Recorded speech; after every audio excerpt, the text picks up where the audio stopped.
Halo, perkenalkan saya Sersi Abdullah Fanggi dengan nomor induk mahasiswa 24121080127 dari jurusan International Relation. Pada video kali ini saya akan mempresentasikan penjelasan tentang topik yang saya pilih, yaitu pandemi COVID-19 dan resesi ekonomi global. Ini adalah salah satu topik yang saya pilih untuk memenuhi ujian akhir semester saya untuk mata kuliah ekonomi politik internasional dengan dosen Serbudi. Nah, kita bisa lihat untuk yang pertama, alasan kenapa saya memilih topik ini. Awalnya pandemi COVID-19 bukan sekedar krisis kesehatan masyarakat global, melainkan sebuah guncangan hebat yang memicu gangguan sistemik pada perekonomian dunia.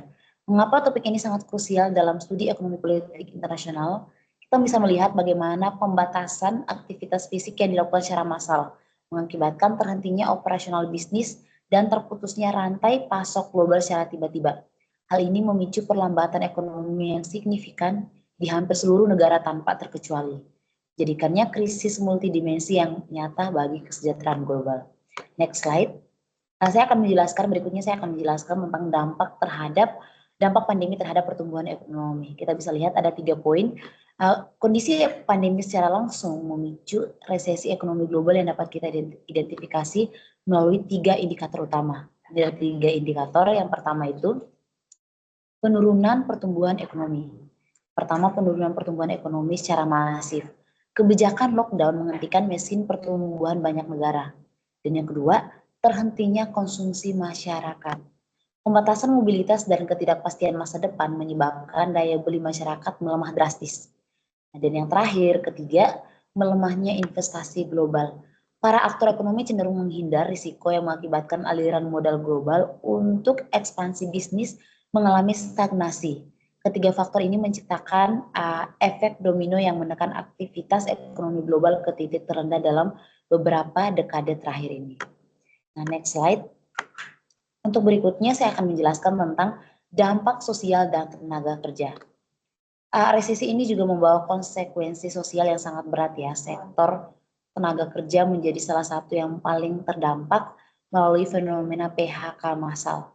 Karena perusahaan tidak lagi mampu menanggung biaya operasional akibat penurunan pendapatan. Banyak pekerja kehilangan sumber penghasilan mereka, dan kondisi ini tidak hanya menurunkan standar kesejahteraan sosial, tapi juga meningkatkan risiko kemiskinan secara global secara signifikan. Ini juga menunjukkan bahwa krisis ekonomi memiliki wajah kemanusiaan yang harus segera diatasi. Nah, kita bisa lihat untuk A4 poin ini. Yang pertama, kesejahteraan sosial, risiko kemiskinannya meningkat. Yang kedua, PHK massal, perusahaan mengurangi tenaga kerja. Dan yang ketiga, ekonomi, penghasilan ekonomi masyarakat jadi menurun. Dan yang terakhir itu terjadi pengangguran, atau pengangguran semakin meningkat. Banyak pekerja kehilangan pekerjaannya mereka. Itu dampak sosial terjadi pandemi COVID-19 ini. Next slide. Nah, selanjutnya saya akan menjelaskan tentang respon pemerintah dan perubahan struktural. Nah, menghadapi krisis ini, negara melalui pemerintah dan bank sentral bertindak cepat sebagai aktor utama dalam ekonomi politik. Berbagai kebijakan stimulus fiskal dan moneter diluncurkan untuk menahan laju resesi serta mendorong percepatan pemulihan ekonomi.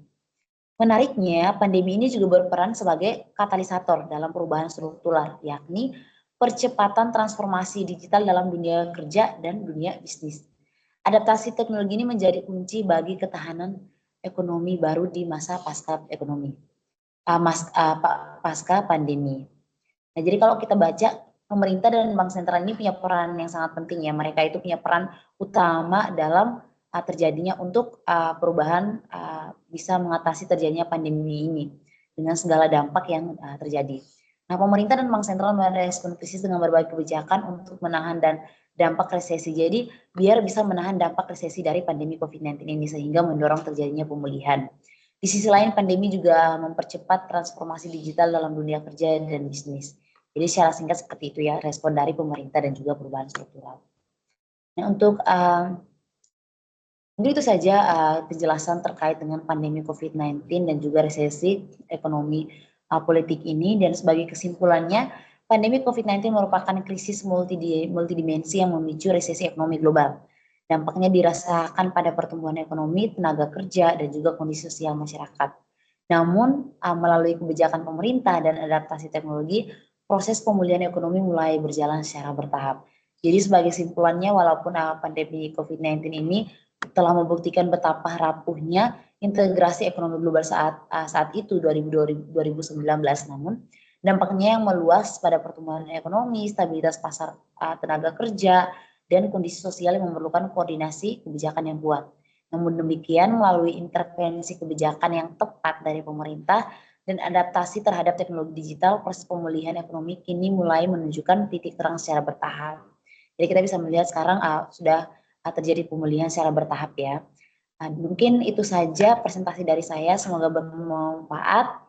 Dan demikian presentasi dari saya. Semoga analisis ini memberikan wawasan wawasan yang bermanfaat mengenai dinamika ekonomi politik internasional di masa krisis. Terima kasih atas perhatiannya. Sampai jumpa di video berikut. Terima kasih.